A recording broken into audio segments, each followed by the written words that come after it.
3, 2, 1. What's going on, everybody? This is the Undefeated by Choice podcast brought to you by Still Fist Fights.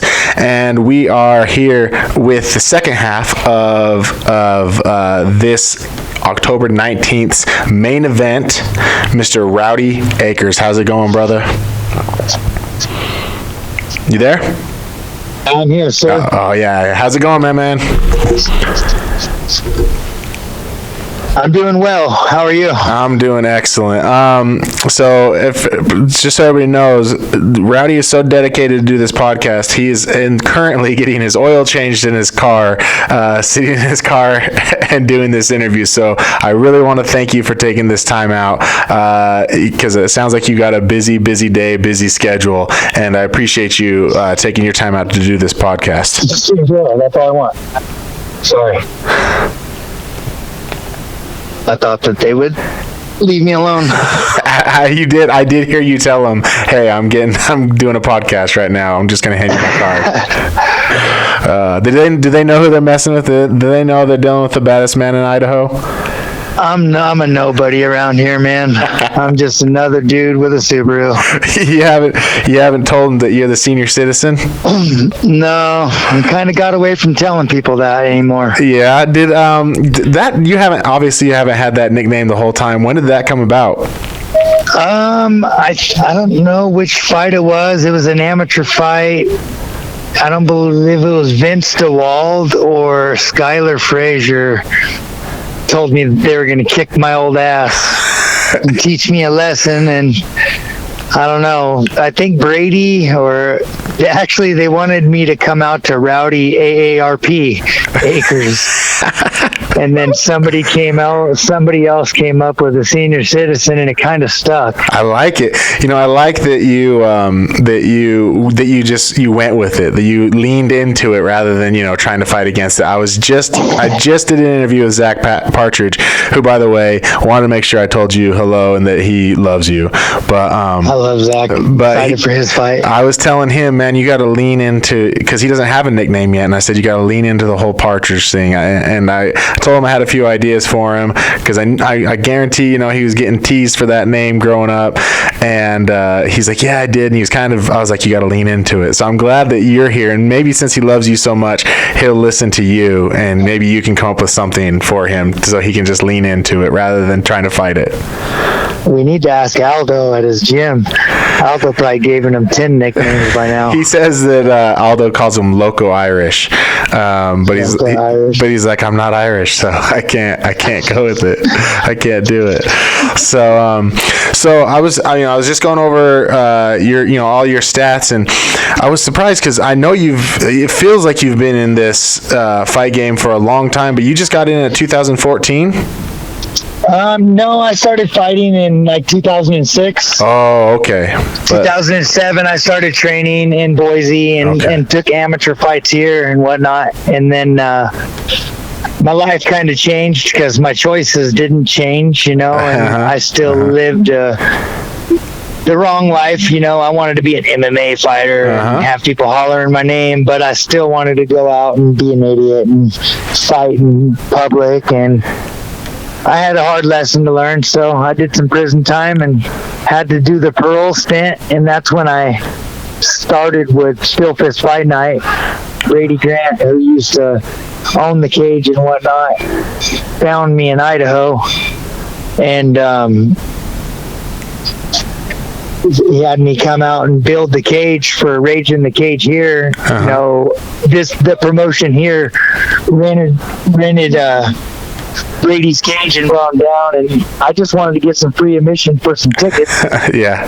And Brady asked me, hey, can you get us some help and a crew? And I did. And after that, he told me I was the hardest working dude he ever had. And he hired me and had me traveling down there while I was on parole. They wouldn't let me fight or compete. So I trained and worked my butt off in the gym all the time. I was finally changing my life, and then I got released on parole, and Kevin and Pat were like, Rowdy, what's up, dude? Take this fight. And I was like, I didn't hesitate, really. Absolutely. Yeah. Came back. I think I was like 4-3 or something like that then, and I fought Hal Mitchell, who was 4-1, and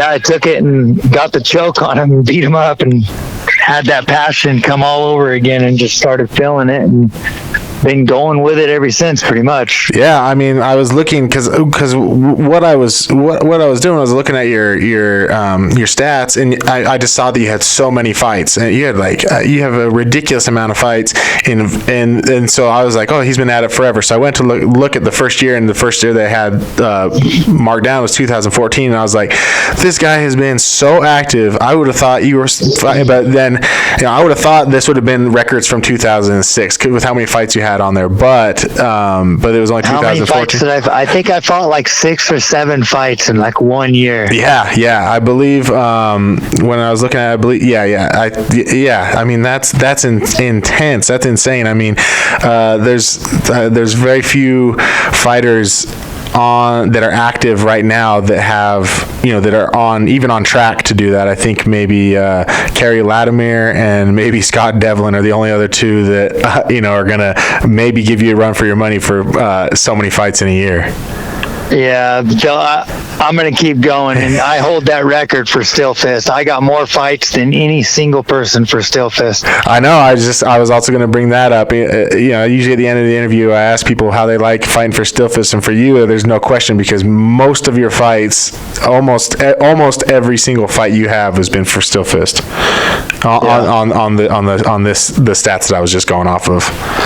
Yeah. I started my amateur career here in Boise and fought for, one of those rinky-dink promotions, the XFS and the CCF and Idaho Fight League, just pop-up promotions, and took a few of them and then found Still Fist, and then I ventured out of Still Fist a little bit as a professional. I have.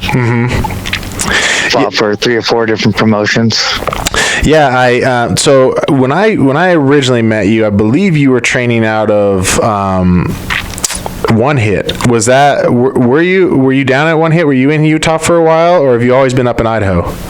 Well, no, I moved down to Utah. Okay. And I turned pro there out of One Hit MMA. I spent a good 4.5 years there. Okay.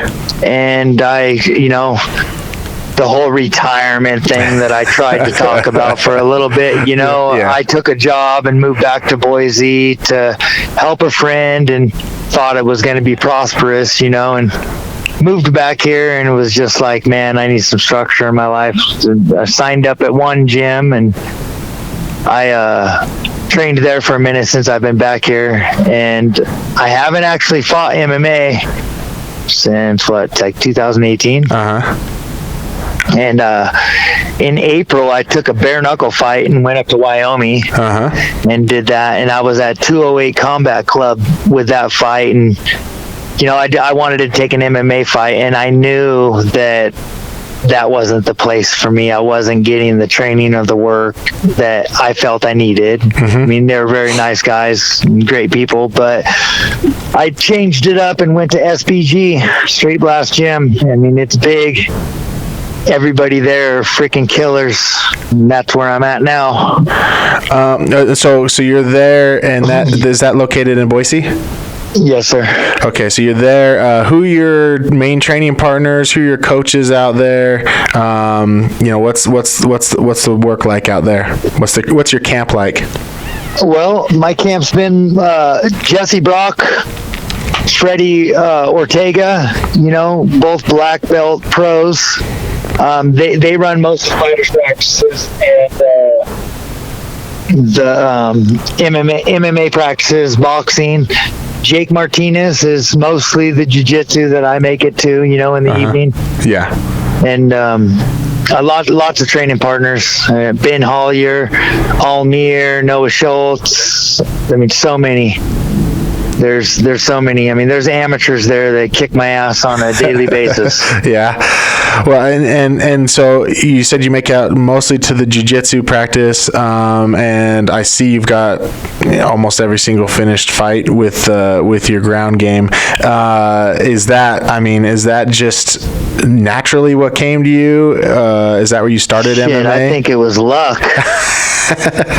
People just fell into your chokes? Yeah, I mean, I went 4-0 as a pro with 4 rear naked chokes, and I mean, it's kind of who I am, that I don't quit, and I just keep scrambling, and scrambled around that back and got that neck. Yeah. Actually, the very first fight, like I would say I'm very much newer to the local MMA scene. I mean, I've been watching MMA and forever, but I'm pretty new to the local scene. And one of the very first times it was the very first time I was ever backstage at an event was when Eric Munoz fought Alonzo Salas for the first time, and you were back there, and you fought Carl Grace that night. And oh yeah, that was a fun one. It was one of the fastest fights I've ever seen in my life. I've never picked anybody up and slammed them like that in my life. Never. That was highlight reel for me. I remember sitting in the back and watching you warm up, and I was hearing you kick. I was hearing you. Hearing you hit the pads, but with doing kicks, and I was like, "Oh, this guy is a killer." And then you went out there, and I was backstage, and within a few minutes, you and your camp were just walking back in, and the fight was over. I was like, what happened? They're like, oh, he won, he choked him out. And I was like, whoa. So that was my introduction. I was pretty fired up for that one. That was my introduction to the senior citizen, was a few minutes of you just going and getting yourself a win. And I guess you just said you never slammed anybody like that in your life, so I'm guessing you remember the fight pretty well. I remember that slam. I don't, nothing against Carl Grace, but he was. So before that I fought Jerry Superior, and he was a black belt, and I went to sleep in front of everybody at Still Fist. Yeah. He choked me out, and I like to make the joke that I forgot to tap. But yeah, I mean, he's a black belt. Yeah. I train with black belts every day, and when they get you, they got you. And I mean, you got to humble yourself and just freaking tap the fuck out. Yeah. You got to. Yeah. But I went to sleep, and I woke up to Jerry on his knees there, and that was my first time making bantamweight. It was against Jerry. Yeah. And so after going to sleep against him, that Carl Grace was another bantamweight fight. So I mean, it was kind of redemption for me. Yeah. So when did you start training jiu-jitsu, and how was was that your first introduction into martial arts, or is that just something, like I said, that you just naturally when I was in Boise, I did jiu-jitsu, here and there. I mean, I could say, I've been training for 12 years, and I'm a hardcore guy. I love to train, so I'm always in the gym, and and I would say the first 8 years I was a white belt. 9 years I was a white belt. Yeah. When I moved to Utah, I committed to One Hit MMA, and I trained my ass off at that place. And I went to jiu-jitsu in the morning. I went to jiu-jitsu in the evening. I went to striking in the evening. And so I just put in a lot of work. And Gustavo Rodriguez and Bruno Artun from One Hit MMA, they belted me, blue belt. And I've got a couple stripes on there now. And I don't know, I'm at SBG now, where it's a wrestling-based jiu-jitsu gym. I mean, my coach is a phenomenal athlete and black belt BSU wrestler. I mean, they're good. And I just really feel like, I mean, I haven't got a stripe. I don't go to gi class anymore. I stopped going to gi jiu-jitsu because I'm an MMA fighter. So I go to no gi a lot, like 3-4 times a week. And I go to Rowdy Punchy class, which is my favorite class ever. Is that kind of like combat jiu-jitsu? Yeah, jiu-jitsu with hits. I mean, I like to hit. I'm kind of violent, and you can shut somebody's jiu-jitsu down with violence. A black belt can become a purple, a blue belt, and level down real quick. Yeah, I'm glad that you brought that up, and maybe we can talk about this for a minute, because I brought this up on one of my episodes where I just kind of do a solo episode, and it was after the Carson Hardman Brian Thomas fight, and Carson's got some slick jiu-jitsu, and Brian was pretty much shutting it down just with his ground and pound. He was just with his violence, him just staying busy, throwing punches. And I was kind of saying then, and I got a lot of flack for it. A lot of people are like, you're insane for saying this, but I was saying that I feel like a lot of times that is the solution to the jiu-jitsu game, is if you don't have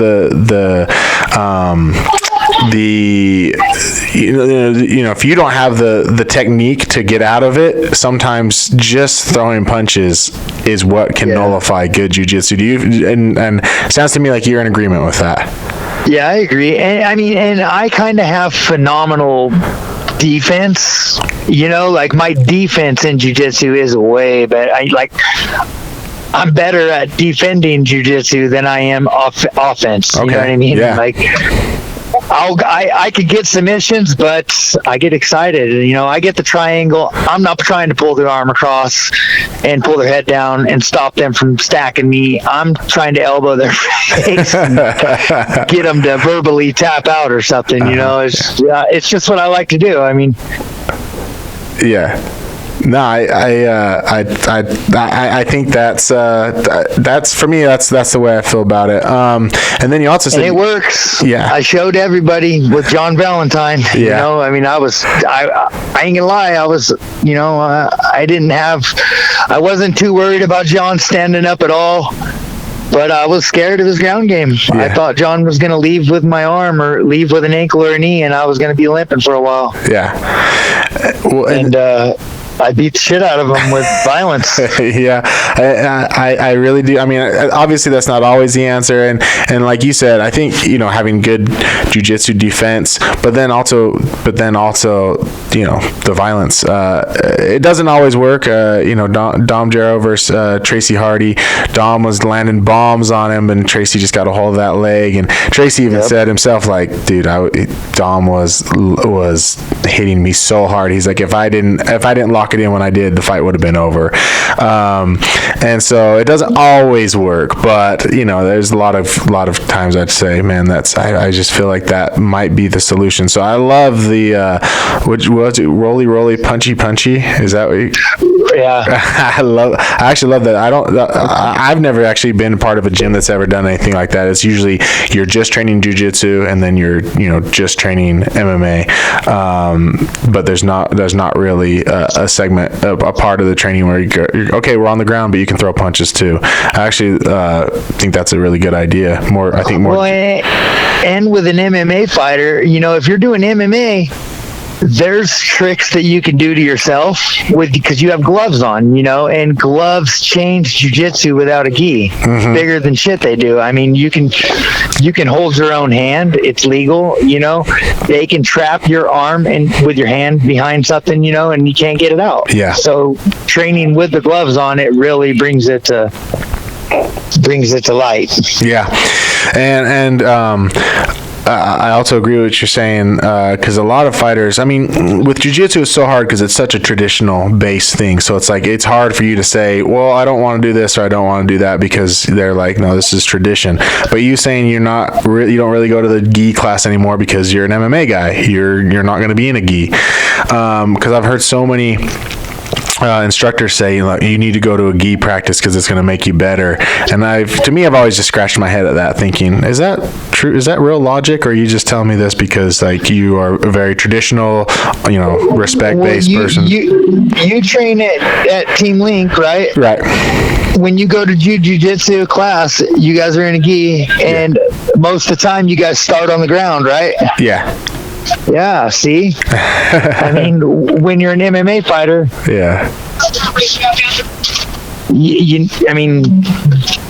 live action's what's going to get you prepared for that live action in the cage, you know? I mean, getting Shark Tanked. Yeah, well, and everything else, having new training partners and all that stuff. I think that's. I'm not going to say there's a right or wrong way to train, but damn oil change. I'm sorry, man. You're fine, my man. So let's get into this now, because you've got probably one of the most exciting fights that I've heard of in a long time coming up against Greg McFarland. There are so many people that are reaching out to me about this fight that are so excited to see you and Greg go at it October 19th. And I asked him the same question I'm going to ask you. How is it that we're just now getting this fight? Because Greg been on the bench. Okay, all right. I mean, I think that if Greg would have been active, I think that the offer. I'm sure Kevin and Pat maybe not admitted it yet, but they've thought of the matchup before, I'm sure. No, I'm sure they have too. I know when Pat made this fight, it was probably one of the most exciting moments of his life, because he pulled me aside. This was in August at the weigh-ins, and he pulled me aside and was telling me about this October card. And this fight between you and Greg, he was beaming from ear to ear, just so excited. I mean, he's passionate about this. He loves this sport, but this was a whole new level of excitement. This fight with you and Greg. So I know we do the contract thing, and all respect to Kevin and Pat, they do it the right way, but Rowdy's a little bit different. They've called me, I don't even know how many times, and been like, you want to take this fight? And I'm like, yep. And that was contract signature deal. Yeah. You know what I mean? Yeah. They knew I was going to show up, and good for it. Uh-huh. And then it's funny about this fight, because I build the show. Uh-huh. I've been working for him for years, and I've always done it. I've always done it when I fight and everything. And I don't know, was it the last show or the show before that? It was the last show. Pat, right away, man, I'm doing my job, and he's like, let's talk, man. Let's sit down and talk right now.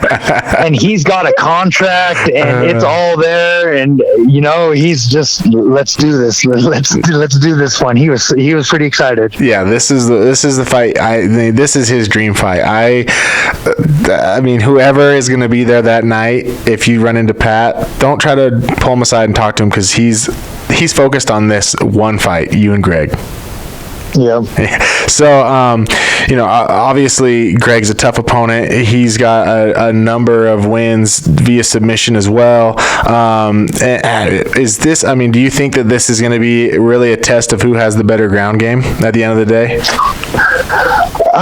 I can't really throw it 100% that way. I listened to his interview too, and I'm battling in my head a little bit, just like any fighter would. Is he trying to go to the ground? I listened to the interview. Or is he baiting me to? Is he baiting me to want to bang? And then I've been in that situation. They hit you high and they shoot right off the bat. I pray to Jesus that Greg McFarland wants a 3-round banger, like he said in your interview. Yeah. Because, might not be a 3-round banger, but I'd love to stand up and get it. Yeah. I've rarely had the opportunity to do that, and that's why I took the bare knuckle fight. I wanted to stand up and punch people in the face. Yeah, yeah. And I don't know. We'll see. I'm ready all the way around the board, wherever it goes. I'm ready and well prepared. Is there anywhere in the fight that you feel Greg has an advantage?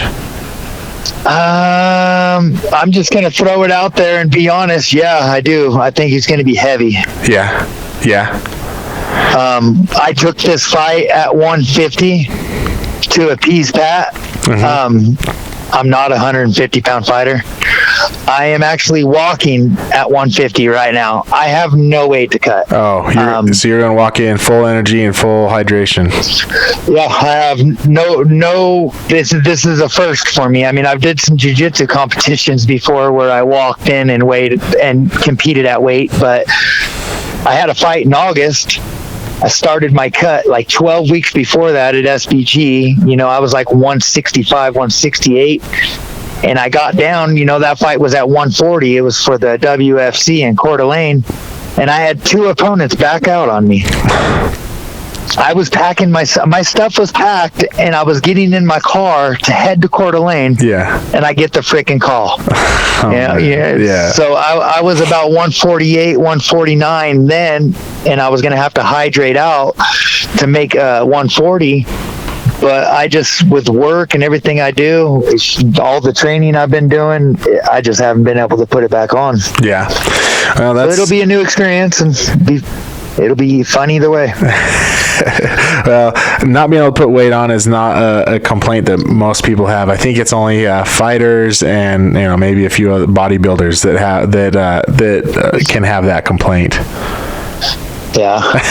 Well, I'm a bantamweight fighter. I mean, I'm gonna fight at 135. I'll just throw it out there that me and Jesse Brock, my coach, because I've been signing my own fights for years. I've never had a manager. I've never had my coach. I've taken fights and Aldo's told me I'm an idiot. Yeah. I've had people miss weight on the scale, and Aldo called the phone and was like, "Rowdy, tell him you're not fighting." And what does Rowdy do? I fight anyways. You take the fight. I fought Kyle Herrera, and that guy, it was like fighting a giant, man. The guy had to have been 175 pounds on fight night. Yeah. I had rocks in my pocket just to make 160. But I told Jesse that after my next 2 fiascos that I'm getting into, that I'm going to let him make the decision on where I go. Yeah. There's a lot to be said on both sides of that. I grew, my birth into MMA, the man who taught me everything that I, knew up until this point was Pat Reeves, who was the same as you. Take any fight, any weight, doesn't matter. He'll put rocks in his pockets. Doesn't matter. We're getting in it. And I watched Pat fight quite a few times. Yeah, and so that was Eric Munoz had the same mentality of, I'll just take the fight, doesn't matter, I'll fight anywhere, anytime. So there's a lot to be said of that. Those guys like yourself, that's how you become a legend. That's how people remember you in this area. I mean, there's not a single person who doesn't know who Rowdy Akers is. I don't believe so. I mean, everybody I've talked to who knows anything about the local scene knows your name. But then, now we're at Team Link, and Fabio sat us down and said, "No, you are not going to make your own fights. Like you've got my name on your back, and I'm going to put my time and my effort in to coach you. So there needs to be you need to let me have some say in what's going on, and there's a lot to be said on both sides of that. And so I mean, a good coach is, there's bad fights, I mean, I'm 5-6 as a pro, and I think I could still have a winning record maybe if I didn't take some dumb fights, I probably shouldn't have fought AJ Garcia again, for a pro rematch for his debut, and I should not have fought Kyle Herrera. I mean, those 2 for sure, missing weight, and then I fought this. He made his pro debut against me, he's out of Colorado. I forgot his name. Usami Carceri. I don't know. He's a really cool guy. Trained with Team Wildman up there. This kid, he's fighting in Glory now. Oh, wow. I fought him. He was like 16-1. Oh, wow. As an amateur. And I'm like, whatever, let's do it. Maybe I should have listened to Aldo or my coaches and Fabio's looking out for you guys like Jesse's looking out for me. Yeah. They do the research, Yep. There's a reason they are where they're at, and they know what they know. Yeah, there's levels to it. Yeah. But at the same time, we can't see it. Yeah. Your coach can. But at the same time, I mean, you got your Cowboy Cerrones who take any fight anywhere, and that dude is one of the most loved people in the sport. So, I guess it just kind of depends on your personality, who you are, whatever. I definitely, like I said, there's not a single person that I know that has any knowledge of the local scene who doesn't know who you are. So, I mean, you're one of those fighters that people are excited to come see, and they don't care win, lose, or draw. They're excited to watch a Rowdy fight. Yes, sir. Main event, finally. But those people who have not seen a Rowdy Akers fight, those very few that have not seen and been to a still fist fight and watched you fight, what do they have to look forward to in a Rowdy Akers fight? I'd like them to type in my name on YouTube. Take it. And then I would like to say, don't expect that. Oh, really? Okay. I'm a different fighter. I'm at a different gym, people reach plateaus in their training and motivation, and you lose it sometimes. And Aldo at One Hit MMA, I have so much respect for them. I mean, like my family. I love the dude. I love his kids. I love his wife. I love every student he has. I refer anybody in that area to go to that gym. But when I started training here, it was intimidating for me because SBG is like corporate America. It's big, and Conor McGregor trains at an SBG. And I fought some guys as amateurs that are at SBG. The day I walked in there, Vince Morales, who's a UFC fighter, I fought the guy. He's there. So when I walked in the first time, I was intimidated, and I walked out and went and signed up at another gym. Oh yeah. But I wasn't getting what I need as a fighter. I just wasn't getting it. So when I went back there, I was like, it's expensive, man. Yeah. I'm paying a lot of money, and I don't have sponsors paying for it now. This is for me. I decided to get back into it because everything was falling apart in my life, kind of mentally, because lack of training and lack of consistency where what I've been doing for the last decade. Yeah. It was like, I have to. So I'm paying for this out of my pocket, and I went there, and it's like, I'm gonna wrap my hands up, I'm putting my mouthpiece in, and I'm all about business. I'm here to learn. I'm here to get what I need. I'm being selfish. I want to be a better fighter. I want to be a better wrestler. I want to be better at jiu-jitsu. So I've had that attitude going there, and it's changed things. And plus, having, in my opinion, training with people that are so much freaking better than me, it's just lit a fire under my ass, I got to get to there. I got to level up. And it's happening. I'm a different fighter right now. And I have a game plan. Greg knows I'm coming. I'm cool with him. I'm not going to touch gloves with him. I'm going to ask him to freaking hug me because I love Greg. Him and his wife are freaking awesome. Yeah. But when that door shuts and after we hug, I'm going to try to kill him. Yeah. I'm not going to kill him. Right. I'm going to try to maim him in the fight just like he's going to do to me. Yeah. And the better man is going to win. I might make a mistake and he'll capitalize, or he might make a mistake and I'll capitalize, but that's what the fight fans need to know, is something's going to happen. Yeah. I've always said this, and this is the first time I've said this out loud, or the first time I've said it on in an interview or anything, but I always feel that if you're fighting someone you respect, and if you two respect each other, it's actually a better fight because you're both going to try to end it as quick as possible because you really don't want to hurt the person. You really don't want to, punish the person that you're fighting. You want to win the fight. You want to get it over I don't want to end it fast. Okay. Well, so I take back. No, that's the second part of my game plan. Okay, I take back what I was saying. Part. Okay, but I don't think Gray, in my opinion, I don't think Gray can go to deep water with me. You know what I mean? I think Greg's going to come and try to get it done. Okay. I really do think he's going to have that attitude. Right. but I could be wrong. I listened to your thing, and Greg's been training, and he's been hiking at high altitudes and doing things, and I might see a dude that I don't know. Yeah. I haven't seen Greg in years. I haven't seen him since like 2016. Him and his wife bought my shirts before and supported me at fights, and they're great. Yeah. But I think it'd be in my best interest to, hey, drag this fight out, beat him up, back up, beat him up, back it up, whatever it takes, and take him to deep water. Yeah. If I want it to go my way, I think it'll go my way more in later rounds. Okay. All right. Yeah. Well, that was my personal opinion on it, but you've got a game plan, and I don't want to step on your game plan or say anything. But I was, for me, I'm like, man, if I fight someone I like or respect, I'm going to try to end it as quick as possible because I don't want to sit there and fight someone that I already like. So, but you got a game plan? I'm a pleaser. Yeah. I'm an entertainer, man.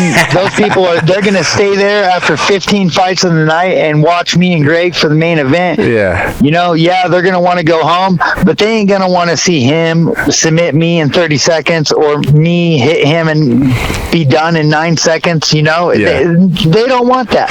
They want war. Yeah. And that's what I want. I want war. Rowdy, this is why you are well known, respected, loved, and known all across the local scene. And this is why I am just the podcast guy. This is the pure distinction between the two of us. This is why Rowdy Akers has the name that he has and has the respect that he has. And this is why I sit behind a camera and behind a microphone. Yeah. And my cardio, I heard Greg saying, he mentioned, I know he has good cardio. I was blown away at my age. I'm 44 years old. I'll be 45 next month when I fight John Valentine again. Wow. And I went in to get my physical. My resting heart rate is almost at my age. Oh, wow. I was blown away because your resting heart rate is a pure dictation of your physical, your diet, your physical, your workout, your cardiovascular, your lungs, your heart, everything. Yeah. And I was just blown away. The doctor's looking at me like, "Who are you?" And I'm like, "I'm Lance Armstrong." Yeah. Oh, that's impressive. That's and for me, I can appreciate that. I get crap all the time from Kevin because I'll sit next to him during the fights, and if I see a fighter gas, and I'm not talking like a war that a fighter's gassing on, you can naturally see, okay, that's he should be gassed. I'm talking about the fighters that you're like, he should not be that tired. He has done no cardio. Done, and I'll sit in Kevin's ear and I'll be like, this is bullshit. I'll be saying, this is, you gotta put in more time than this. How can you not go a full round? How can you not do this? And so I'm a fighter who can appreciate and respect someone who's got excellent cardio. That is near and dear to my heart if you're a fighter that can go into deep waters, if you can go all around. Those fighters are always the fighters that send their resume to Kevin, and it's like, I took Taekwondo for 35 years, and I'm a point fighter, and I did this, and I did that, and I wrestled here, and I wrestled in college, and those people are the funny. It's entertainment, man. Yeah. Either way, it's entertainment, but those are the funniest people because you're sitting there with Kevin, and he's excited, like making jokes, like, hey, this guy was a state champion wrestler, and then he just gets dumped on like the stupidest takedown, and you're like, whoa, there went his wrestling. He must have forgot. Yeah, I always after those moments, I always say, okay, I hope for this fighter, this was a learning moment. I hope this is a moment that they realized they need to put in more work, they need to do more cardio, they need to do this. And I hope when I see them again, they are a completely different fighter. That's what I want. I don't want people to leave and be so demoralized and so embarrassed that they never show up. But I want them to know, like, oh, shit, I've got to do something different because that didn't work. Yeah, you got to get motivated. If you lose, I went 0-2 as an amateur. I was 0-2 my first two fights. My first fight, I got choked by an SVG guy in the second round. And my second fight, we went to a decision with I think he was a purple belt, Stephen Capps, and I thought that I won that fight. Everybody did. And when they gave it to him, the crowd booed, and I was blown away. But I just was like, you know what? Oh, I'm so mad right now. And the third one, I got the W. Yeah. Because I took the loss, and I just used it as fuel to better myself. Yep. Well, again, that's why you are where you are, and that's why you're known to be the man that you are. Before we close things out, man, I always have to ask, and you kind of alluded this at the beginning, but how do you like fighting for Still Fist? What is it about Still Fist that keeps you coming back time after time after time? Let us know what we're doing good and what we could do better. Still Fist is awesome. I'm not only a Still Fist fighter, I'm part of the production. I don't know if they could build the cage without me. I've been doing it a long time. I manufactured that thing. I fought in that thing more than anybody ever has.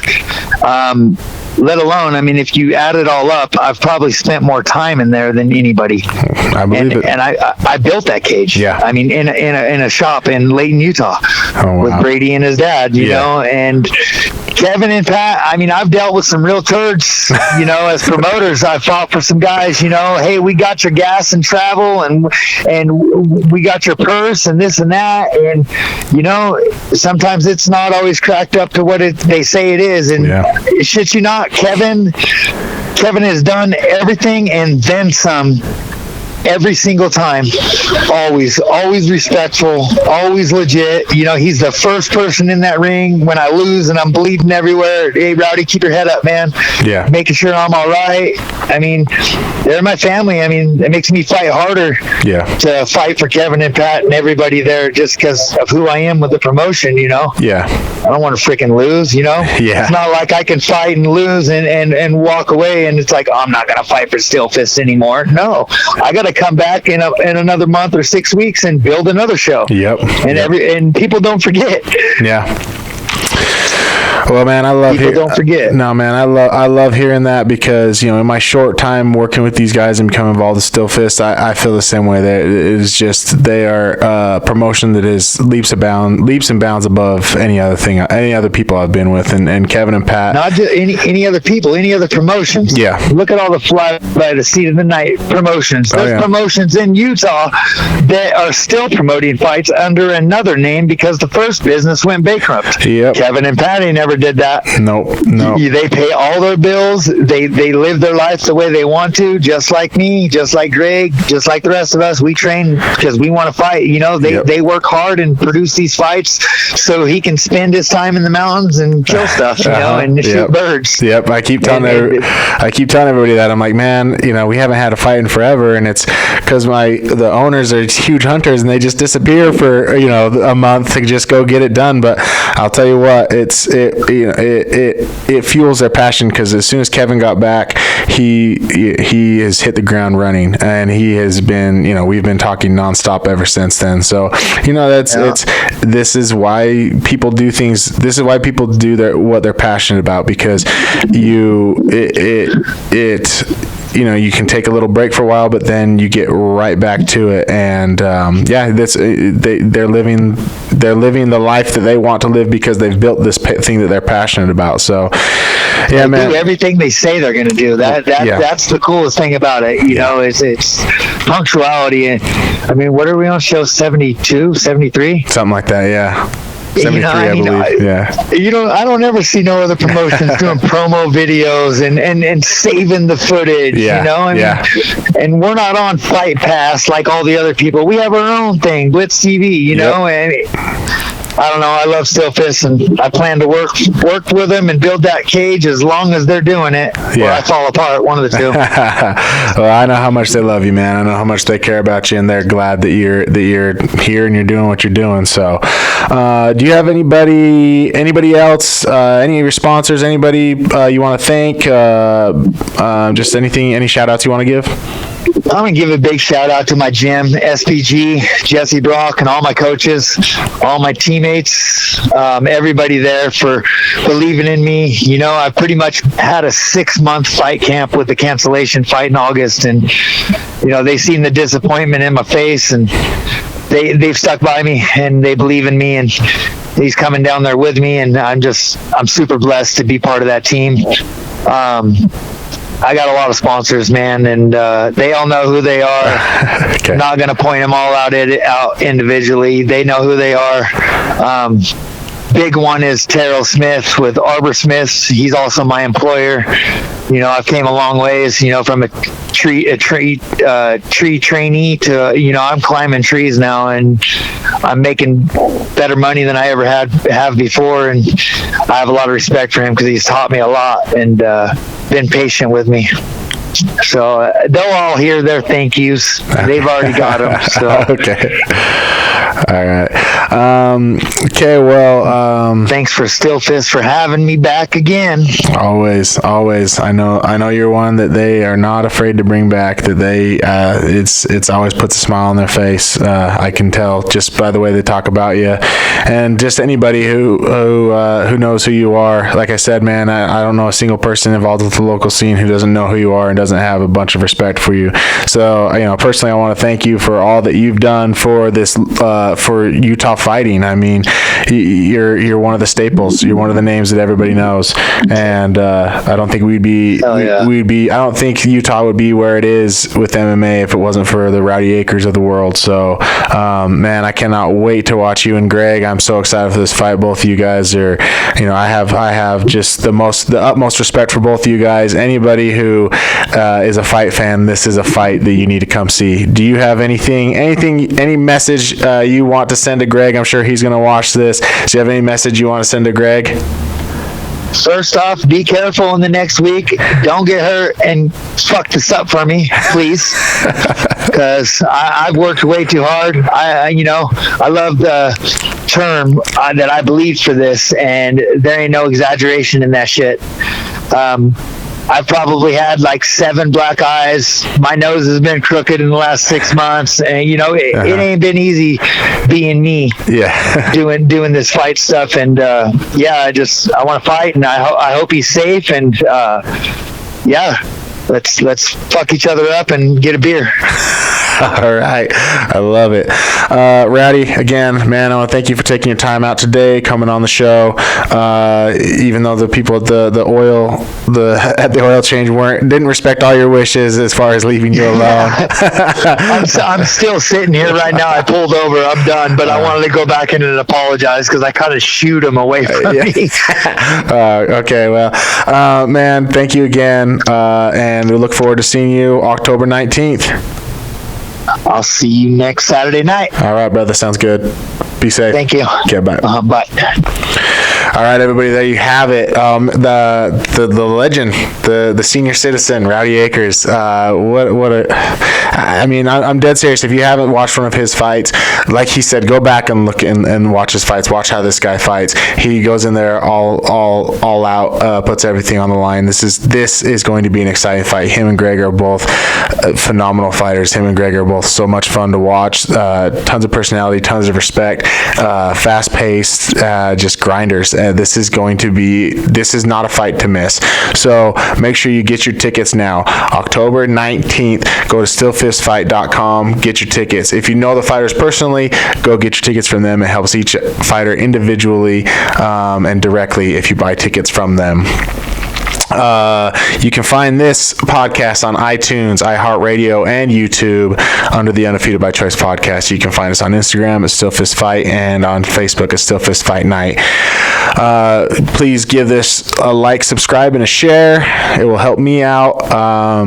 And just make sure you're out there October 19th. This is a fight card. I'm telling you, I've said it. I don't know how many times you don't want to miss it. You will regret it if you are a fight fan and you miss this fight card. This is gonna be one that people are gonna remember.